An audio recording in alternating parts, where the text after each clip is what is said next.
Di ko inakalang darating din sa akin nung ako'y nanalangin kay Bathala, naubusan ng bakit. Bakit umalis nang walang sabi? Bakit di siya lumaban kahit konti? Bakit di maitama ang tadhana?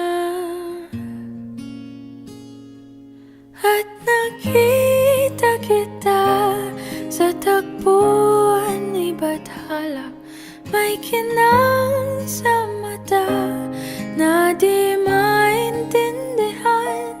Tumingin kung saan, sinubukan kong lumisan at tumigil ang mundo.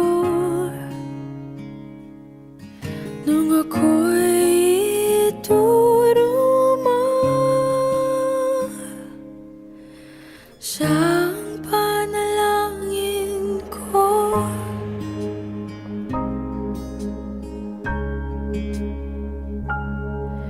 At hindi di mapaliwanag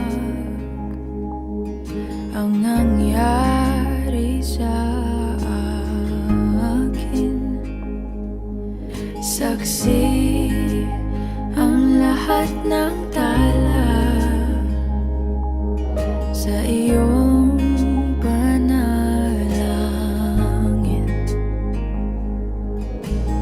Paano nasagot lahat ng bakit?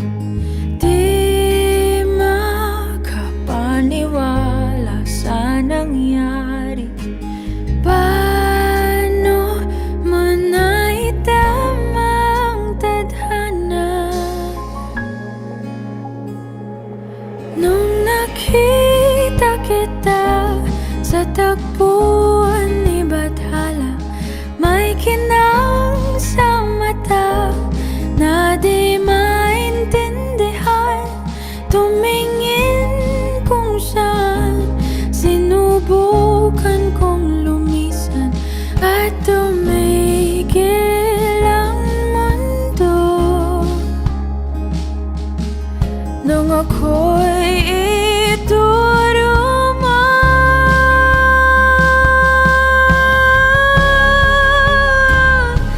at hindi ka lumayo. Nung ako yung sumusuko at nagbago ang mundo. Nung ako'y pinaglaban mo.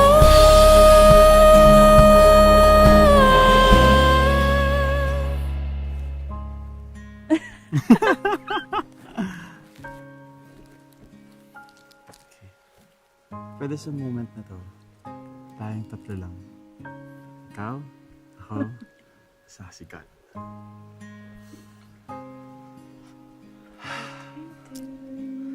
No, listen to me lang. Tignan mo lang ako. All my life, inimagine ko yung moment na to since 7 years old ako. Bata pa lang, nagdadrama na ako. Sinubukan kong i-plan yung moment na to to make it perfect as possible. Only to realize na nung pinursu kita, laging si God yung nagbibigay ng opportunity, siya nagbubukas ng door, siya nagpo-provide, siya nag-orchestrate ng lahat. That's why it's perfect. So I want ang prayer ko is for our coming years, and I promise for our coming years, we will continue down that path. Na it's God in the center. Na the two of us pursuing Him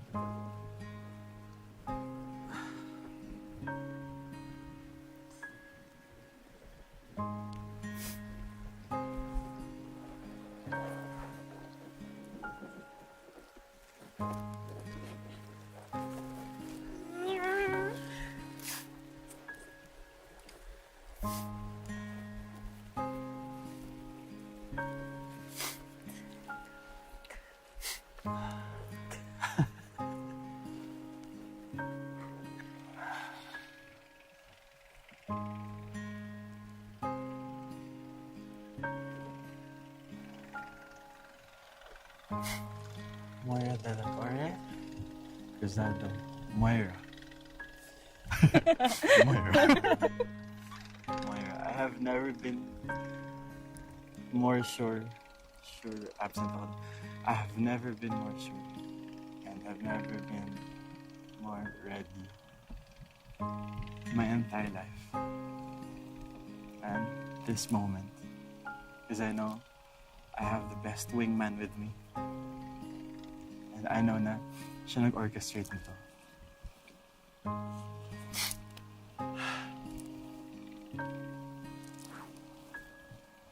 Will you marry me?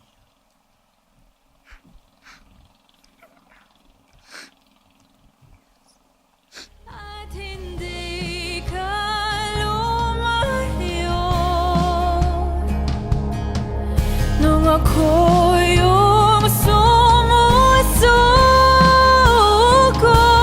at nagbago ang mundo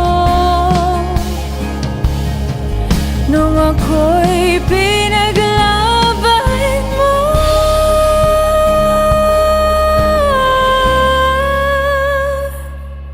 At tumigil ang mundo nung ako'y pinili mo. Siyang panalangin ko.